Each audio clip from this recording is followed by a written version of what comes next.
Good evening, everyone, and welcome to NMP Talk Show, the show that keeps you informed and engaged with topics about mental health wellness.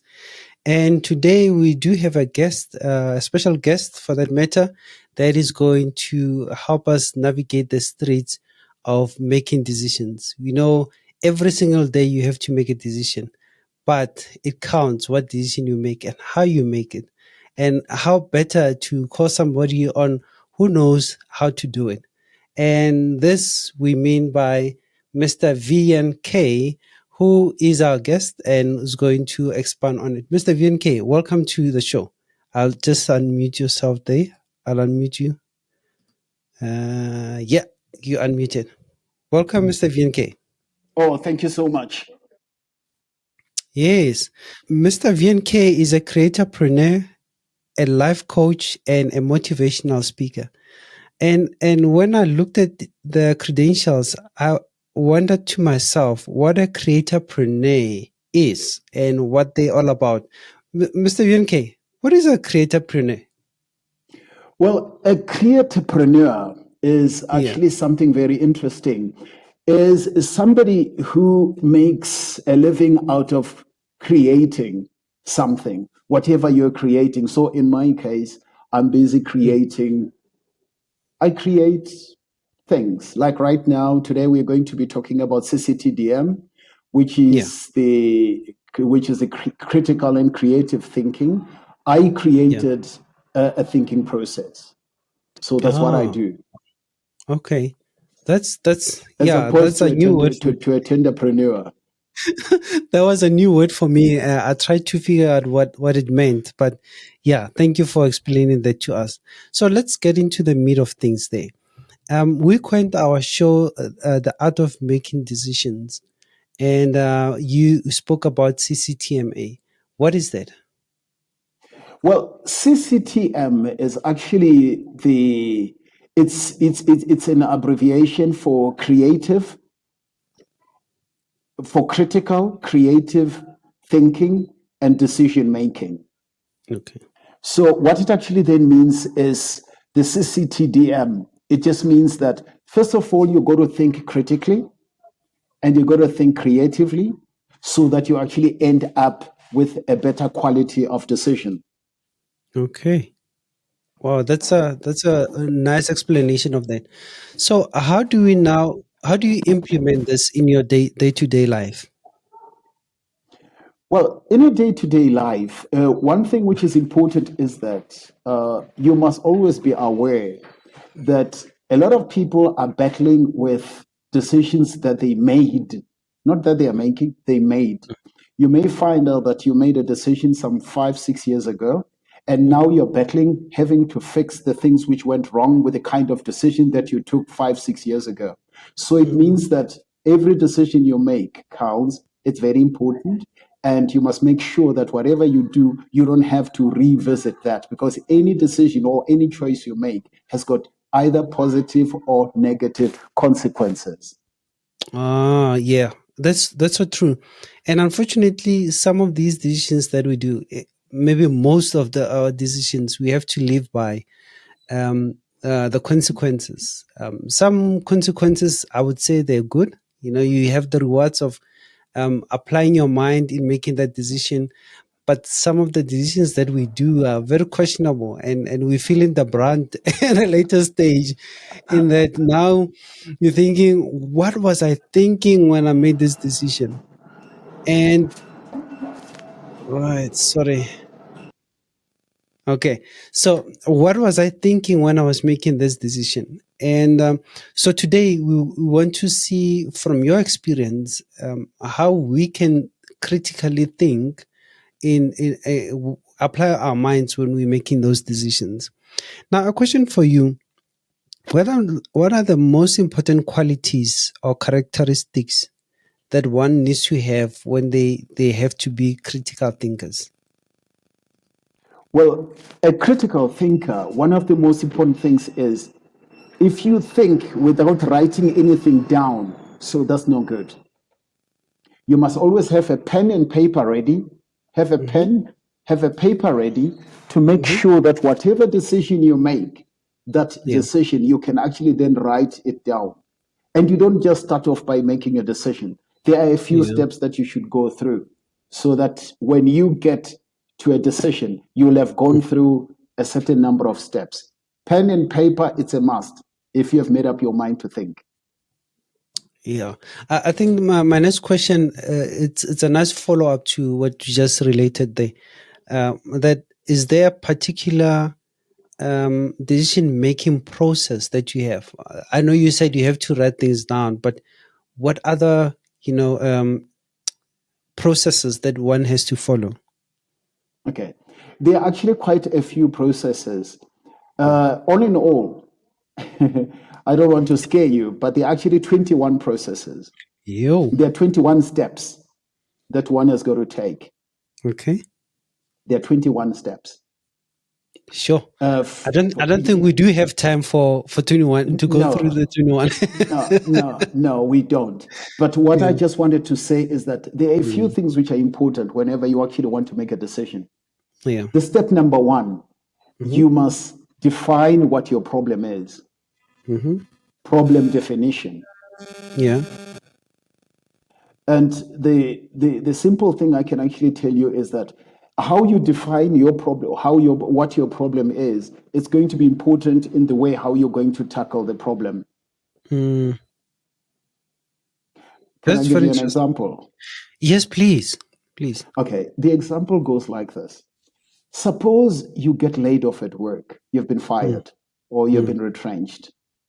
You get home, then you actually sit down, you now got a problem. You have to earn a living. That's what you're going to do.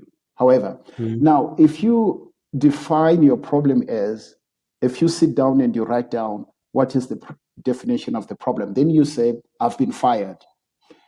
To say you have been fired, it actually takes you back to that time or to that event when you actually got laid off. And that in itself might evoke certain emotions within you. And that is not good.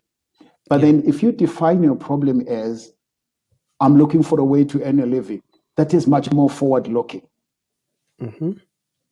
It's the same thing, but the important thing is to say that I am looking for a way of earning a living, instead of saying my problem is that I've been fired. That's very interesting. You know what you're talking really makes sense, and I think we do subconsciously do think about that, but we need to come to a point where consciously we tell ourselves, if I start thinking this way, I'm just reverting back to the bad emotions or the bad space in my life. But if I start thinking this way of the future and the present, it's when you now starting to be creative. Am I right? Yes. Yeah. So we do have audience on Telegram that have joined us, and welcome to Telegram channel of our show. If you do have a question, please, there's a raise hand button there. If you click on it and you raise your hand, and then you can unmute yourself. And we do have one actually that had raised their hands, Hilda. Hilda, let me unmute you too. Hilda, welcome to the show. Please unmute yourself. Good evening, Neo. Good evening, Dada Stole. Okay. I've got one question. Yes. I'm not sure if you have touched on this because I've joined a little bit late. What if I made a decision that I'm not happy with? What steps should I take in order to make sure that I do the right thing? I'm not going to go back to those bad decisions that I've done. Thank you. That's an interesting question. Yeah. Thank you for your question, Hilda. Well, if the decision is done, the important thing is that one has actually now got to battle going forward. Unfortunately, one has to, you can still use the same process, the process that we're going to be talking about now, so as to get yourself into a decision which is much better. what I'm trying to say here is you make a bum decision, a decision is made, and that decision is no good. Then you have to turn around and sit down and define anew the kind of problem that you're sitting with, so that at least you can actually now find out how you can get yourself out of that situation you find yourself in. So this is the process that we're actually going to follow today. If I may add on that, you said that you need to define a problem. Yes. And for me, listening to this question from Hilda and what you are saying currently is that defining that you see that you made a mistake on your decision, right? But if you define a way out of it, is when then you start now looking in the future and not particularly concentrating on the regret of what you have decided, but on what you can improve on the decision you're doing. Did I get it Very right? true. Yes, Ah. that is true. I think I must take along with you on all your talks, eh?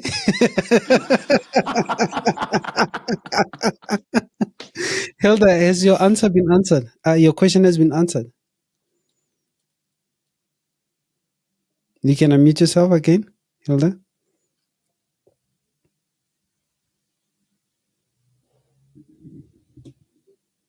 Okay, she muted.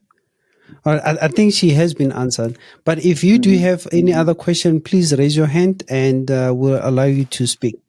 So you spoke about defining the problem, and you spoke about 21 steps that we need to follow. What are the more steps that one can consider when they define a question, Right. a problem? I think if you have actually defined your problem in a Yeah. forward-looking way, because the example here was you have been fired at work, then you Mm. don't define your problem as I've been fired, but what you then say is that, look, I'm now looking for a new way of earning a living. So that is forward-looking. So the next step you should actually ask yourself the question is, do I qualify to tackle this problem? Okay. Okay. Now, the reason Interesting. why you got to ask yourself the question whether you qualify, there are times when you don't qualify to tackle a problem. And I'll tell you what it is. What normally happens is that if you'll have to sit down, and as I said, when you're actually sitting down to think, you must actually have pen and paper, and you start thinking. Now, qualification, what disqualifies you is the amount of emotions that you are feeling. Say, suppose you sit down and you're so angry about what has happened. So, whenever you are feeling an overwhelming emotion, you are likely to make a wrong decision. So, what I'm saying is, you must sit down and actually ask yourself, what is the dominant emotion that you are feeling about the problem that you are just about to tackle? And you must rate it from 0 to 10. 10, you're really feeling totally overwhelmed. But if you feel anything less than 5, it means you can qualify to proceed with the problem. So you have to qualify yourself, because if you're overwhelmed by an emotion, the decision which is going to come out of there is going to be really a bad decision. I can assure you. That's true.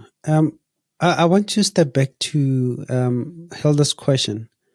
Maybe define it differently with a question saying, how do you handle uncertainty or difficult decision making situation?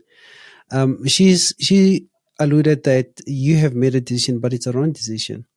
But now, how does one handle that uncertainty or that difficult decision making in Well, their lives? look, if you have made a decision, then and you have to proceed, because obviously life goes on, Yeah. whichever way a decision has been made. So I think what is important is to sit down and say, right, I've made this decision, and you must actually then list the reasons why you are regretting the decision that you have just made. What are the consequences? Then after having done that, then you ask yourself the question, do I still have to go back to the drawing board to to find out the steps of trying to get to resolve this problem or to find a better decision. So that's where you'll have to get involved in these steps, the 21 steps. Wow. You know, there's a wealth of knowledge that I hear coming from your mouth. And it makes me wonder, where is this emanating from? Do you have a situation that you've gone through and, it opened your eyes and say, you know what? That aha moment. Like, is there any situation that you are at liberty to, tell us why you are so, clued up with this topic and you went this way? It was a trial and error. What actually happened is that I've been making decisions just like everybody else who makes decisions in their lives. And I've ended up with bum decisions. I've come up with decisions whereby when I look back, I ask myself the question, what was I thinking? Then I ask myself the question, look, is there a better way where I can come up with decisions which can increase, which can lessen the chances of my regret later? Then that's where I actually I took pen and paper and I started writing to say, one, maybe I need to do this. Because what I actually found out is that I made decisions out of anger, out of resentment, out of this, that. I felt there was an emotion. And I knew that was the reason why I made decisions which could not stand up to scrutiny. So you literally need to be rational, not emotional when you're making a decision. Yes. Yeah, I get that. So how do you balance then intuition or, a gut instinct when you're making a decision with more rational, analytic decision making method? Rationality and intuition, these two are friends. They work together. What then happens is that you have to go through the rationale first, making sure that you don't have too much emotion. You go through it first. Then your intuition, while you're undergoing these processes, it is actually going to tell you that, look, this is the way we should be going. So we should not close out intuition. Intuition is a very, very important part of decision making. So you're talking about balance there. So Yes. one could never be more than the other. No, these are friends. In fact, if you ask me, this rationality and the intuition, they are actually two sides of the same coin. What normally happens is that you should not throw away the rationality, but at the same time, you should not throw away the intuition. The intuition as you are going with the process. These 21 steps, which I've just mentioned. Your intuition is going to be telling you something while you're going through that process. Yeah. And in fact, within these processes, there is a place for intuition as well. So let's go back to the 21 steps that you alluded to. You alluded to the first one, which was... well, the first one is problem definition. Problem definition. What would be the second one? The second one would be to find out whether you qualify or not. That is to actually see the level of your, do you qualify? So it's definition, qualification, and then? Yes.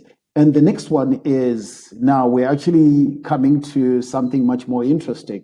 And that is, we come to human nature. The next step is human nature. So how does it apply, that one? Okay. You see, we as human beings, we have a lot of flaws within us. We have lots of weaknesses as human beings. Now, you have to cater for these flaws. And how do they work? The very first one I can point out here is what I would like to call YFM. What is YFM? YFM not is... the station, eh? The radio station. Well, no. YFM is Yeah. WIIFM. Oh. What does it stand for? It stands for what's in it for me. That level of selfishness within us as human beings. So whenever we're going for a decision, we might actually end up saying the end justifies the means. So meaning that I'm actually going to do 1, 2, 3 because this and that is actually in for me. And that would be a problem. And we have those weaknesses and those flaws within our human makeup. But So but you don't, have. I think that comes it naturally comes to each one of us, Yes, that we want it to is. have benefits out of what we do. You know, Yes, what's in it for me? yes. But there's one little problem. Mm. If you only look at yourself, it's like if I were to get into government, I'm busy signing bad deals with external people, and this thing is going to harm the country. It benefits me, but it's going to harm the country. Yeah. Would I say that is a good decision? No. Yeah, there you are. No, it doesn't. It doesn't. Well, would you say it has its own place where it could apply as your benefit more than any other people's?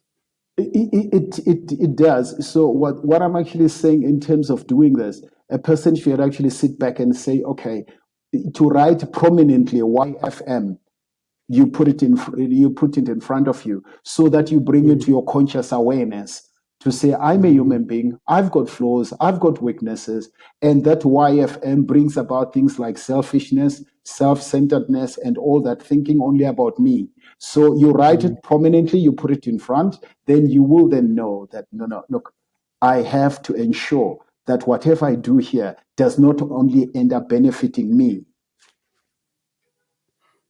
That makes sense. We do have a question. Let's unmute. Okay, unmute yourself, Hilda.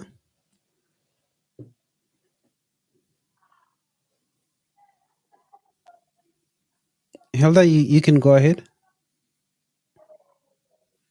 I think I was answered, Nero. I wanted to find out if does it mean my human nature leads me in making decisions.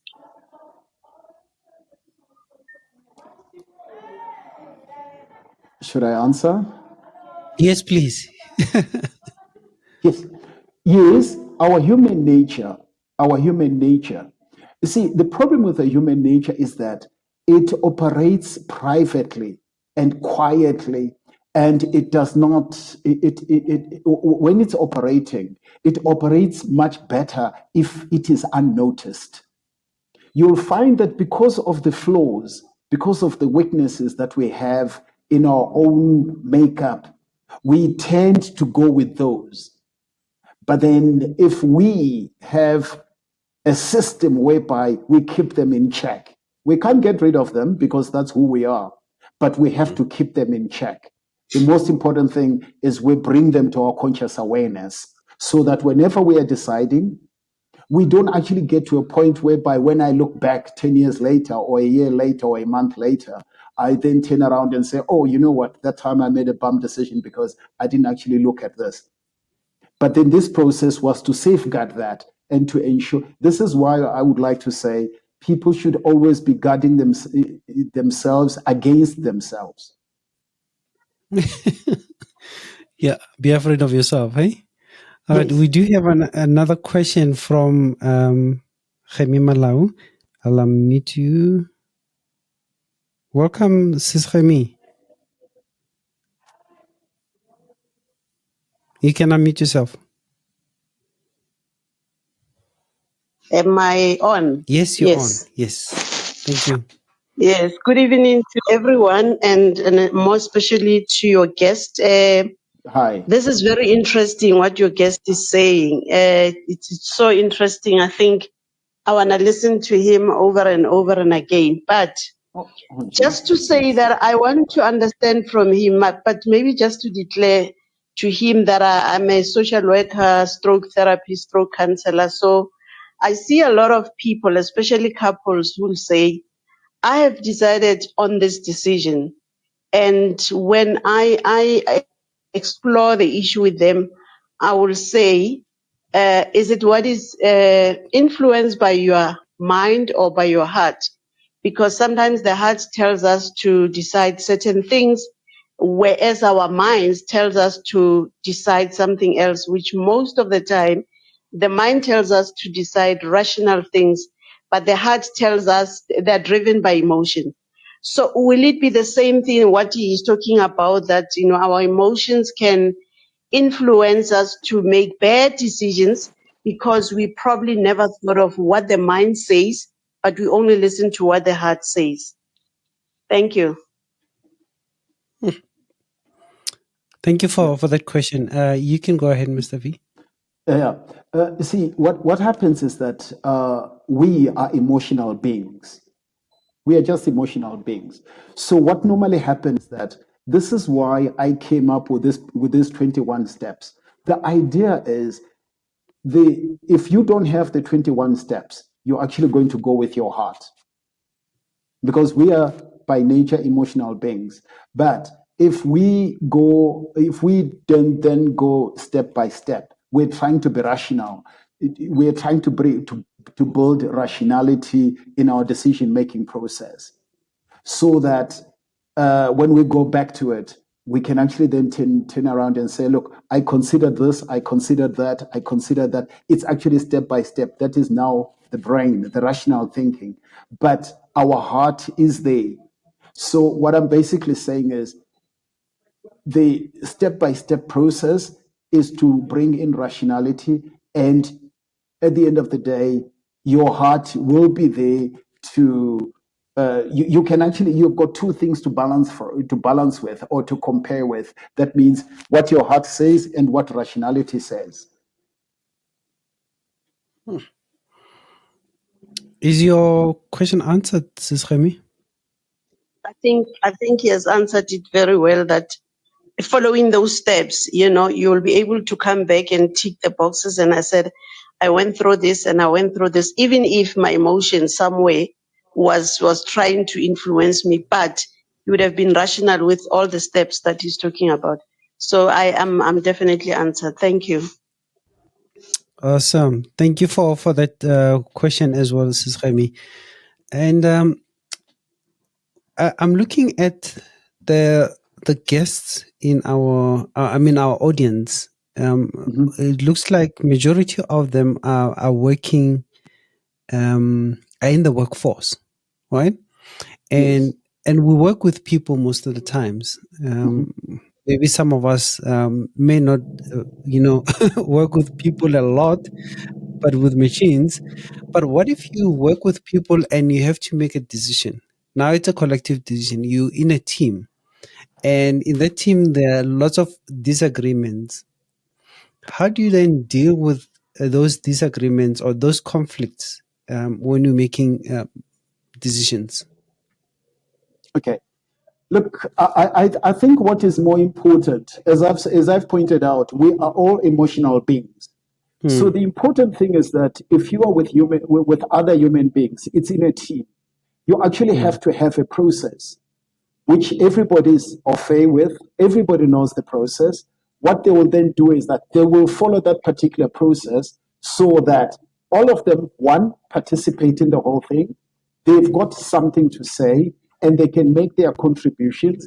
And after that has happened, they will also feel that they have been consulted, and that in that way will be able to deal with any conflicts which might arise, because you'll be having a process in place.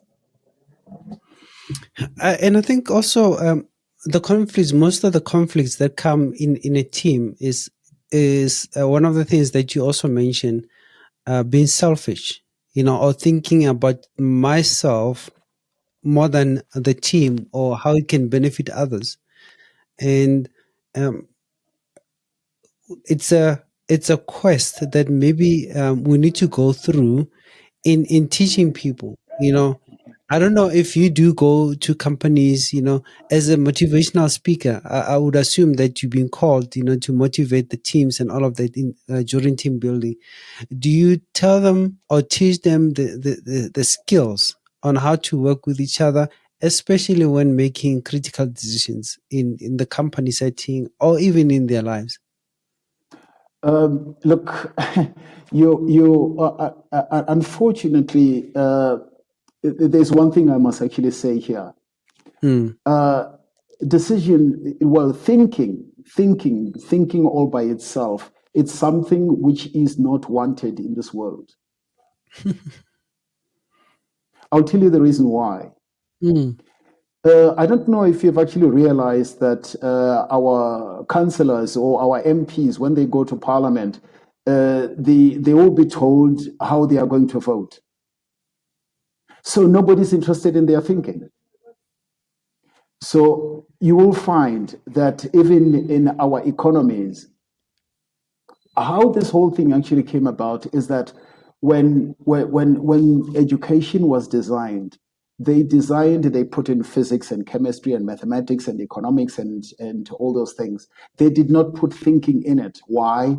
Because there is no requirement to think if you're working in some other person's place. People get employed and the boss makes the decision and you are there just to execute what he wants.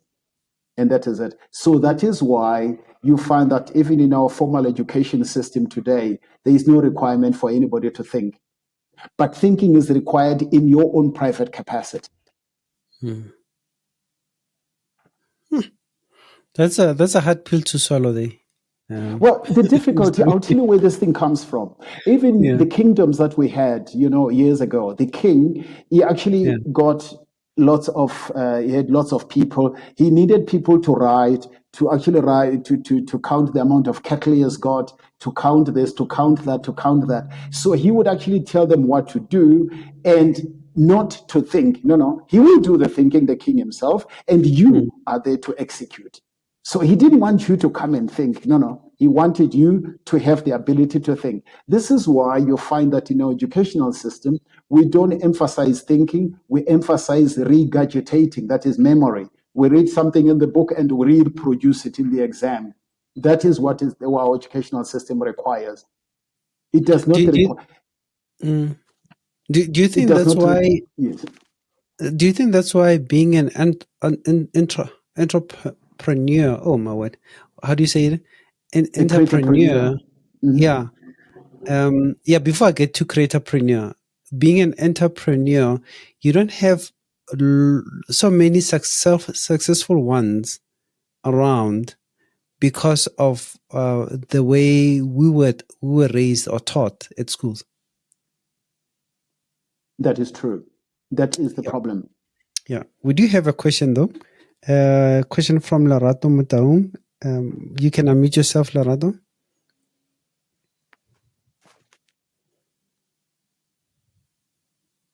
Good evening, everyone. Good evening, Larato. Welcome to our show.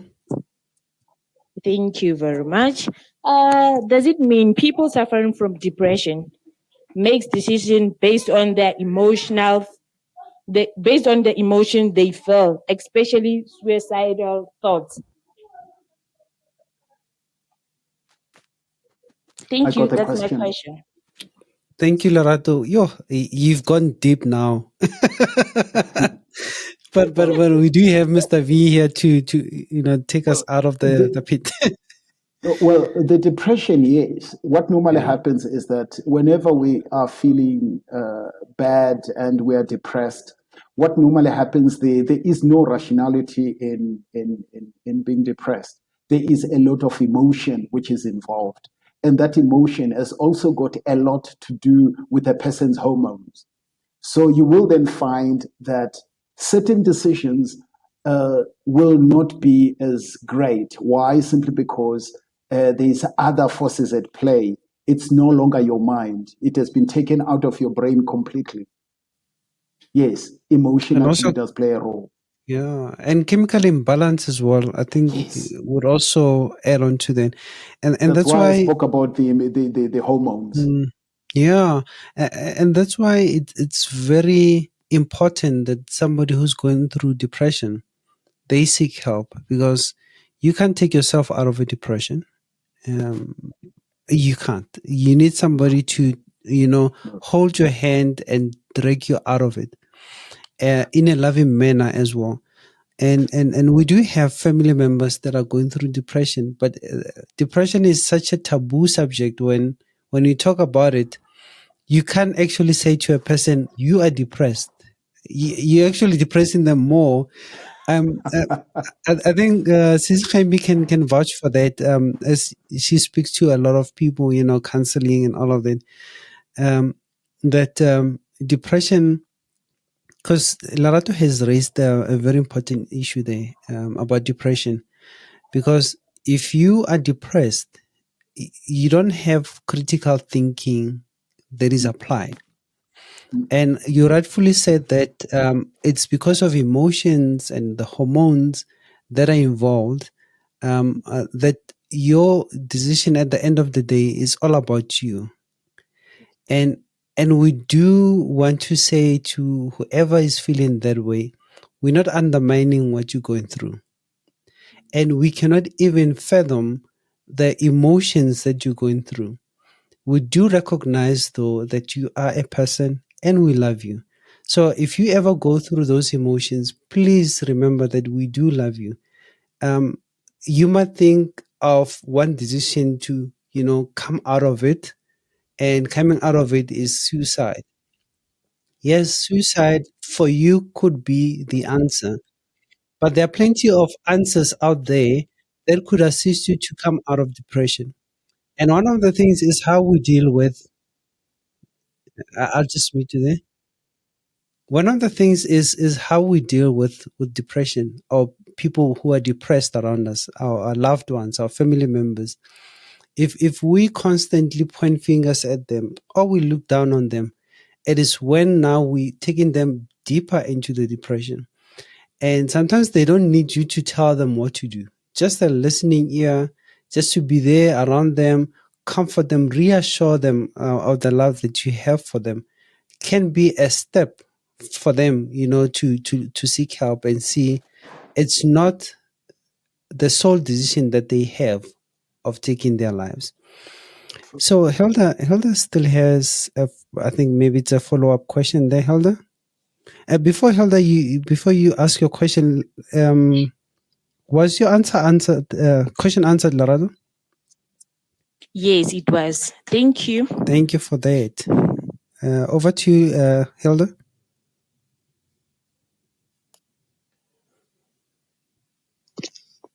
Going back to decisions that we make in the work environment, I think most of the time we make bad decisions because of how we are being treated.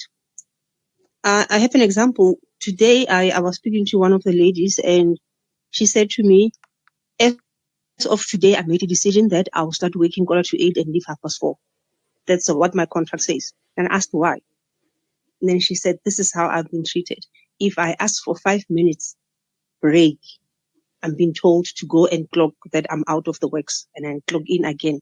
So if they're not going to give me that small 5 minutes, I made a decision that I will work according to my contract. So some of the decisions that we really do is how we've been treated. Thank you. Over to you, Mr. V. Yeah, well, yes, what Hilda has actually said is very true.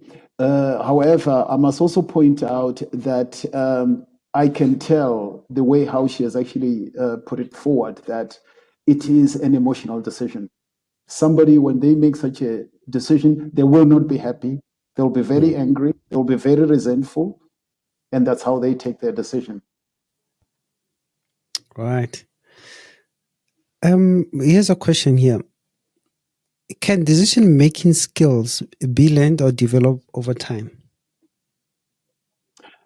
Well, in fact, when I found out that I've made some decisions somewhere and I wasn't too happy with my decisions, what I then did was that I went to buy books that I read so that I can decide better in future. And I actually found out that the books were non-existent. The books that I bought, I read them. People like Edward de Bono, they've written wonderful books and all that. But unfortunately, it did not answer the exact question I was looking for. Then after that, I put the books aside and I started developing my own thinking and decision-making processes. Interesting. If you do have any more questions, please, we do have a little more time left, so you're more than welcome to ask the questions. You connected on Telegram and other platforms as well. So just to let you know that this program has been recorded or is being recorded and will be made available on YouTube channel. Our YouTube channel is NMP Talk Show. And we do have podcasts, Apple Podcasts, Spotify, Google Podcasts, all the platforms that you use for podcasting will be available on there. So after the show, just give us a day or so, and then you should have the recording of the show. And if you happen to be listening and still have a question, especially on YouTube, you can type your question on the comments there. Mr. V will be able to see it. I'll be able to see it. If he can't, then I'll forward it to them and we'll be able to answer you. So we thank you that you are really concerned about this topic that we're having a critical mind, thinking and making decisions. So, Mr. V, let's wrap up then. What can you say is a way to improve our critical thinking? Well, one of the things that one has got to do to improve the critical thinking, step number one, whenever we want to think and make decisions, we must have pen and paper on the side, define what we are actually going to be deciding about, ask ourselves how we feel emotionally about what we're trying to do, then from there on, get into the steps so that we will be able to think about, so that we can think step by step. But sitting down and writing, and most importantly, to block out the time to think. Because, see, the problem is we don't really take time out to be with ourselves and to think, to say, I'm dedicating from 7 o'clock to 7:30, I'll be sitting and I'll be thinking. I'm not very sure if we do that. And that is important. We must take time out. How could we do it if we have social media around us? I mean, we have all these TikToks, Facebook, Instagram, LinkedIn. You can name them. They are at our fingertips. We don't have time to think. Well, but then that's fine. Not having time to think, that's fine. But we should also accept the consequences, because see, I was talking about human nature, because in human nature, we always want to do things which are fun and easy, and we don't actually want to go and do things which are hard and necessary. You said now we need to make time to do so.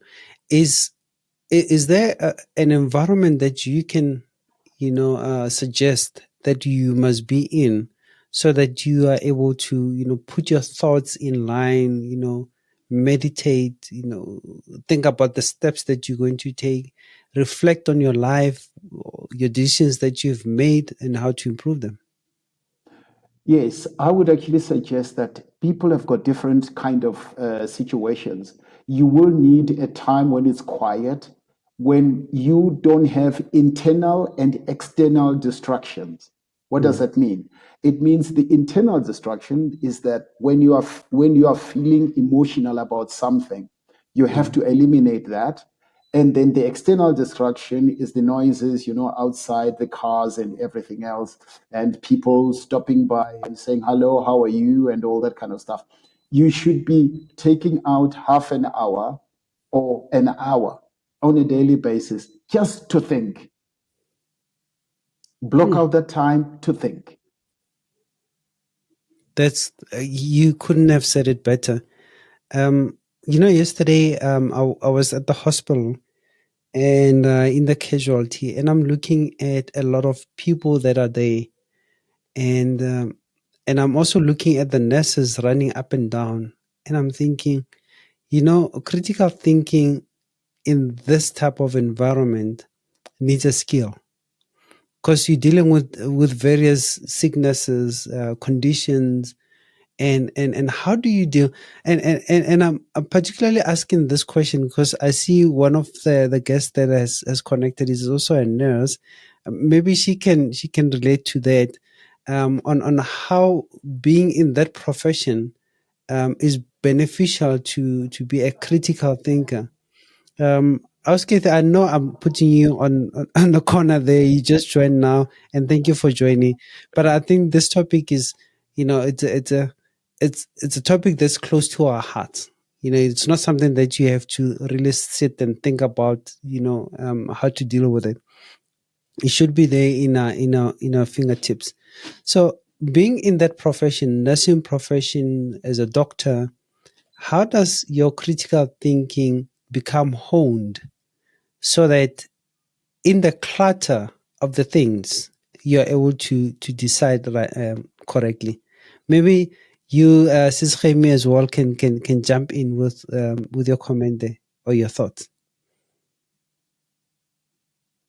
So I have put you on the corner. I understand.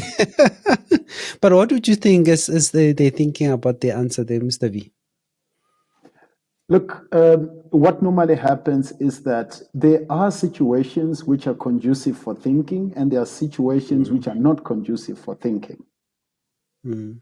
So I would say if you're in casualty, somebody comes in, the leg is broken and whatever. So there you don't really think. There what you do is you have got certain procedures that you follow. You have to do step 1, step 2, step 3, step 4, step 5, step. The reason why you have to have procedures in those kind of areas is because when it comes to litigation, say suppose you do something wrong and it comes to litigation, they will then say, look, we had standard operating procedures that we applied, and these are the ones that, because the judge will obviously want to know what a reasonable what a reasonable man would have done, as they usually call it in the courts, the reasonable man. So what should normally happen is that you must make sure that all the time you have a procedure to actually say, we tick that box, we tick that box, we tick that box.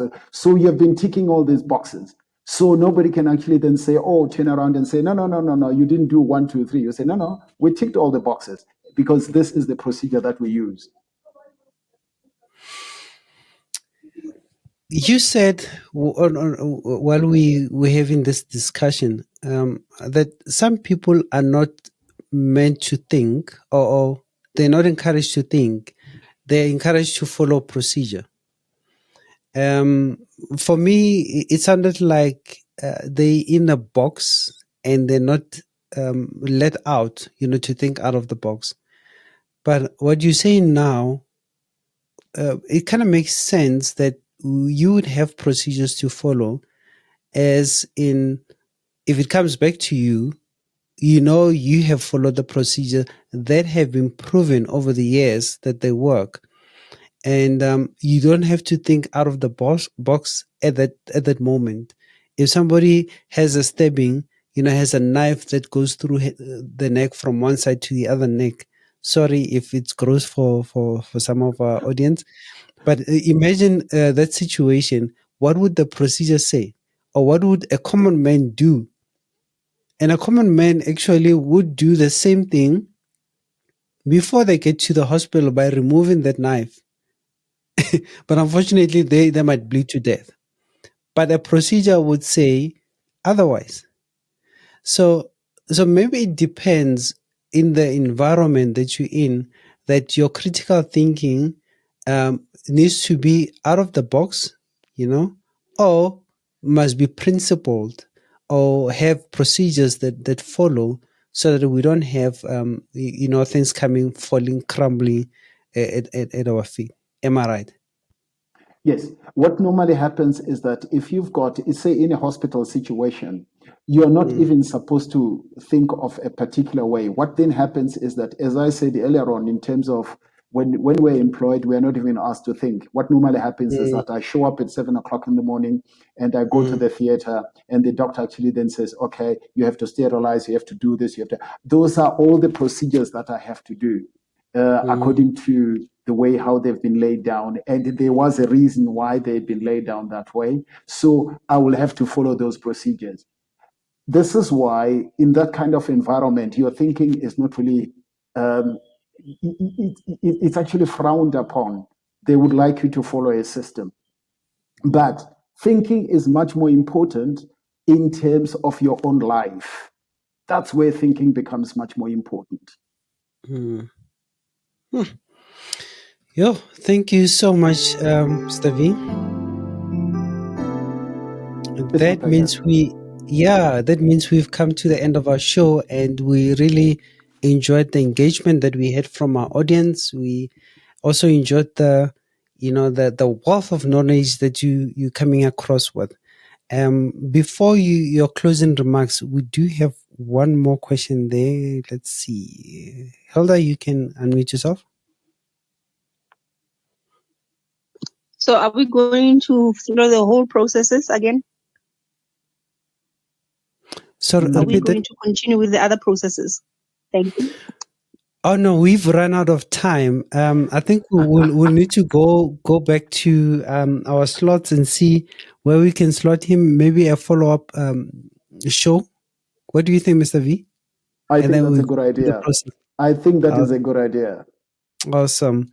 So this was a good taste, a good step, to the right place that we can have him back. If we went through all the processes, you'll never come back to our show. So this is a taste. So we want you to come back. So we'll take 2 steps at a time, or each show, and then we know that for the whole year we covered. We do have you on coming onto our show. But thank you so much for all that comments and your questions. We really appreciate them. So, as a closing remark, Mr. V, what can you tell our guests, our listeners? What I can tell the listeners is that thinking is a very, very important thing. The reason why people have got a brain, or why we were given a brain, is for us to think. We must really take time out on a daily basis.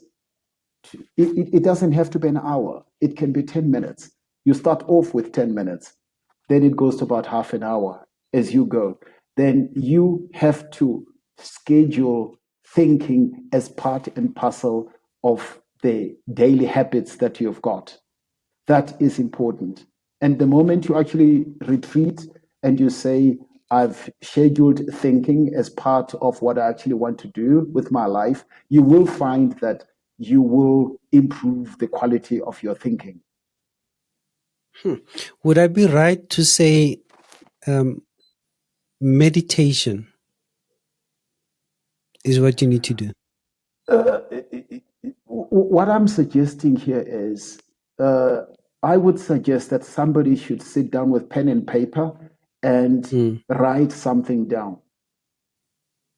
It's important to actually write and to actually have a particular thing they want to think about. It could be about your career, it could be about your family, it could be about anything, or about anything in your life. You just write at the top of the page. You write what you define, what problems you've got. That problem is the problem that you would like to sit back and get answers or solutions to. All right. Writing is key in the thinking process. Awesome. Thank you so much, Mr. Vele-yan Kay, for your beautiful inputs, your wealth of knowledge, your direction in how we can be critical thinkers. And thank you to our audience who also joined on Telegram and other platforms as well. So you were tuned into NMP Talk Show, the show that keeps you informed and engaged with topics about your mental health wellness. And this is not by far not the only show that we have about critical thinking. We do talk about a lot of things that involve your mental health wellness. So please be sure to join us again next week when we have shows like these ones at 6:30. It was a proviso only today that we have it at 5 because of load shedding. So we want to wrap up quickly before we all shut out from the show unannounced. So thank you so much. My name is Naum Rapedi, and this is how I'm signing out. You need